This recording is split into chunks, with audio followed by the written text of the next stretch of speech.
Esperando que se encuentren bien. En el siguiente video hablaremos de la relatividad clásica de Galileo. Para ello les hablaré un poco de su historia, para entrar un poco en contexto. Galileo se desarrolló durante la época del Renacimiento. Nació un 15 de febrero de 1564 y falleció un 8 de enero de 1642 a los 77 años de vida. Tuvo estudios en la Universidad de Pisa, Italia, que se encuentra en el continente europeo.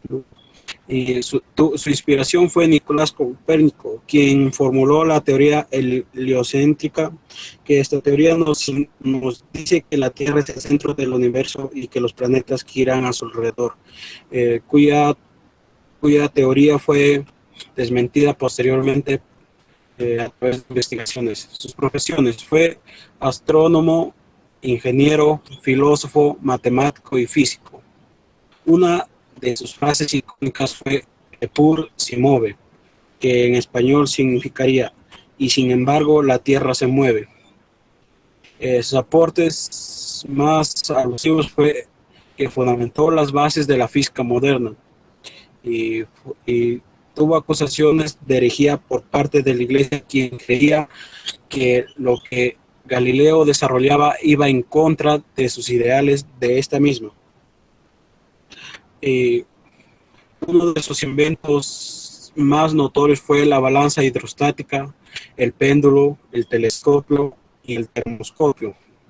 Y bueno, para seguir hablando de este tema, le doy la palabra a Lisbeth. Gracias, Nilo. Un cordial saludo con todos. Explicaré la relatividad de Galileo. Se entiende por teoría la relatividad clásica o relatividad de Galileo al estudio del movimiento de una partícula condicionada a un sistema de referencia arbitrariamente escogido. De este modo, se establece que la percepción y la medida de las magnitudes físicas varían en función al sistema de referencia escogido. El principio de la relatividad galileana establece que dos sistemas de referencia y movimiento relativo de traslación rectilíneamente uniforme son equivalentes desde el punto de vista mecánico. Es decir, los experimentos mecánicos se desarrollan de igual manera en ambos, y las leyes de la mecánica son las mismas.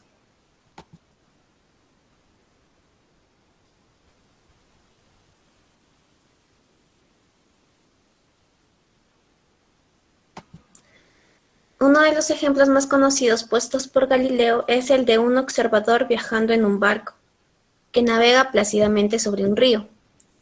En contraste con un observador fijo en la orilla, ambos interpretan de la misma manera la caída de un cuerpo hacia el suelo en su propio sistema, que como sabemos sigue un movimiento vertical uniformemente acelerado. En el ejemplo del barco, la piedra caería justo al pie del mástil, si no fuera por el aire que lo empuja hacia atrás. La trayectoria de la piedra vista en el sistema de referencia, que es el barco, es línea recta vertical. En cambio, en el sistema de referencia de la tierra firme, la trayectoria es una parábola.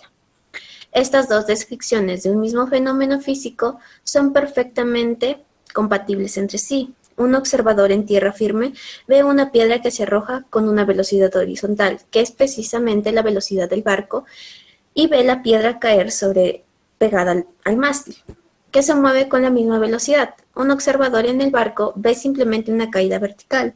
Tanto el barco como la tierra firme son sistemas de referencia aceptables y es solo una cuestión de conveniencia escoger el más apropiado. El movimiento del barco o de cualquier sistema de referencia debe ser sin cambios de velocidad y en línea recta. Sin embargo, sabemos por experiencia que la marcha de un vehículo se nota cuando su velocidad varía. En un automóvil que toma una curva hacia la derecha, los pasajeros son empujados hacia la izquierda. Al frenarse son arrojados hacia adelante y al acelerar hacia atrás. Este tipo de fuerza se debe a la inercia de los cuerpos masivos. Todo objeto tiende a moverse en línea recta, con la misma velocidad, y opone resistencia a cualquier cambio de velocidad o trayectoria. Los pasajeros de un autobús que frena bruscamente son arrojados hacia el frente del vehículo, porque intentan mantener la velocidad que poseían antes de frenar. En otras palabras, es el autobús el que se ha detenido, mientras que sus ocupantes prosiguen su viaje. Las fuerzas que surgen en un sistema de referencia se les llama fuerza inercial. Un sistema de referencia inercial es aquel que se mueve en línea recta, sin variar su velocidad. De acuerdo con el principio de la relatividad de Galileo, las leyes de la física son las mismas en cualquier sistema de referencia inercial. En particular, no se puede distinguir un sistema de referencia inercial de otro por medio de experimentos físicos. Cualquier sistema es válido y solo es una cuestión de conveniencia escoger el más apropiado para describir un fenómeno físico. Mientras un autobús se mueve en línea recta y sin variar su velocidad, la única manera que tienen sus ocupantes de saber si avanza o no es asomarse por la ventana. La relatividad de los sistemas inerciales choca en un principio con el sentido común. Si no hay manera de determinar el movimiento, los ocupantes de un autobús pueden postular que ellos están parados y que es la Tierra la que se mueve. En realidad nada impide tal afirmación, a no ser que, en la práctica, cualquier freno, curva o bache en el pavimento recuerde a los pasajeros que su sistema de referencia no es idealmente inercial. Sin embargo, es innegable que nos sentimos más seguros sabiendo que la Tierra que pisamos es un sistema de referencia sólido. Si nunca se detecta el movimiento de la Tierra, en la experiencia cotidiana es justamente por el principio de la relatividad de Galileo. Recordemos que la Tierra no es un sistema de referencia adecuado para observar el curso de los astros. En efecto, los planetas giran alrededor del Sol, por lo que sus movimientos tienen una forma más simple visto desde un sistema de referencia en el que el Sol esté fijo. Vistos desde la Tierra, los planetas parecen moverse de manera tan complicada que desafiaron durante siglos los intentos de los astrónomos antiguos de racionalizarlas.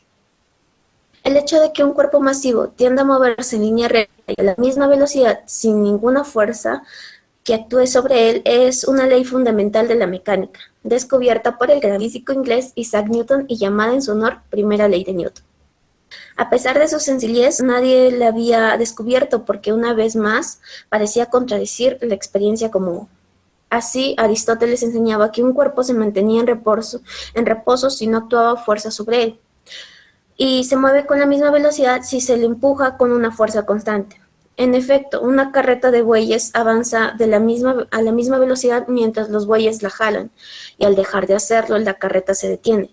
Sin embargo, esto se debe a la fricción de las ruedas con sus ejes. Si éstas estuvieran lubricadas en forma perfecta, la carreta rodaría con cualquier empujón inicial. La situación ideal en la que se aplica la primera ley de Newton es la de la nave espacial, que se mueve en el espacio suficientemente lejos de cualquier planeta o estrella para que estos no desvíen su trayectoria.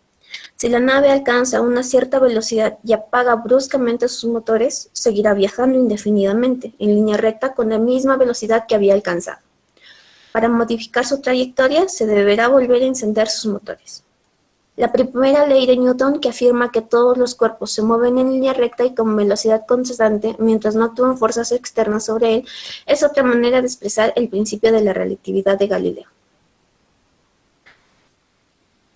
Doy pase a mi compañero. Por cederme la palabra. Saludos a todos. Yo en esta oportunidad les voy a explicar sobre el movimiento relativo. Siempre es un concepto relativo porque debe referirse a un sistema de referencia o sistema referencial particular, escogido por el observador, puesto que diferentes observadores pueden utilizar referenciales distintos. Una partícula se encuentra en movimiento en un referencial si su posición con respecto a él cambia en el transcurso del tiempo. En caso contrario, la partícula está en reposo en dicho referencial. De estas definiciones vemos que tanto el concepto de movimiento como el de reposo son relativos.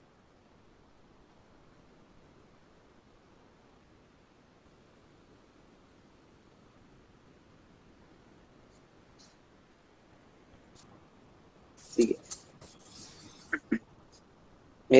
Tenemos movimientos de una partícula en dos referenciales. En este caso, el movimiento relativo hace referencia al que representa una partícula con respecto a un sistema de referencia, entre paréntesis, X, Y, Z, llamado referencial relativo o móvil, por estar en movimiento con respecto a otros sistemas de referencia, entre paréntesis también X, Y, Z, considerado como referencial absoluto. Tenemos un ejemplo que sería el siguiente. Un pasajero, entre paréntesis B, que está sentado en un vagón de ferrocarril, entre paréntesis C, se encuentra en reposo con respecto al vagón, pero como el tren se mueve con respecto a la tierra, el pasajero se encuentra en movimiento con respecto a los árboles, que sería entre paréntesis A, que observa desde el tren. A su vez, esos árboles están en reposo respecto de la tierra, pero en movimiento con respecto del pasajero del tren. De la lectura se concluye que para hablar de movimiento se debe tener en cuenta la velocidad del tren y la velocidad de la tierra. Bueno, eso sería todo por mi parte. Ahora le doy el pase a Carla para... Voy a hablar sobre sistemas de referencia iniciales. Referencia inicial, dicho un modo simple, un sistema de referencia se dice inicial cuando están fijos o tienen movimiento relativo uniforme. Voy a hablar también su característica de los sistemas iniciales. Primero, el punto de referencia es arbitrario, dado un sistema de referencia inicial, cualquier otro sistema desplazado respecto al primero una distancia fija sigue siendo inicial. La segunda, la orientación de los ejes es arbitraria, dado un sistema de referencia inicial, cualquier otro sistema de referencia con otra orientación distinta del primero sigue siendo inicial. La tercera, desplazamiento a velocidad lineal constante, dado un sistema de referencia inicial, cualquier otro que se desplace con velocidad lineal y constante sigue siendo inicial. Por combinación de los tres casos anteriores tenemos cualquier sistema de referencia desplazado, respecto a una eje girado y que se mueva a la velocidad lineal y constante sigue siendo inicial. Pasa a la segunda. Voy a hablar la segunda, que es de sistemas de referencia no iniciales. De un modo simple, un sistema de referencia no inicial es aquel que está sometido a una aceleración. Un ejemplo de sistema inicial podría ser que el correspondiente a un sistema de coordenadas fijo en la Tierra, en la cual los movimientos de los cuerpos serían medidos respecto a puntos de la Tierra que estarían girando. También tengo una característica de referencia no inicial. La primera, dado un sistema de referencia inicial, cualquier otro que se mueve con una aceleración lineal respecto al primero no es inicial. La segunda, dado un sistema de referencia inicial, cualquier otro cuyos ejes roten con velocidad de rotación constante o variable respecto a los primeros es no inicial. Muchas gracias, espero que haya gustado, compañeros. Muchas gracias por habernos escuchado. No olviden darle like, comentar, suscribirse y activar la campanita para más contenido.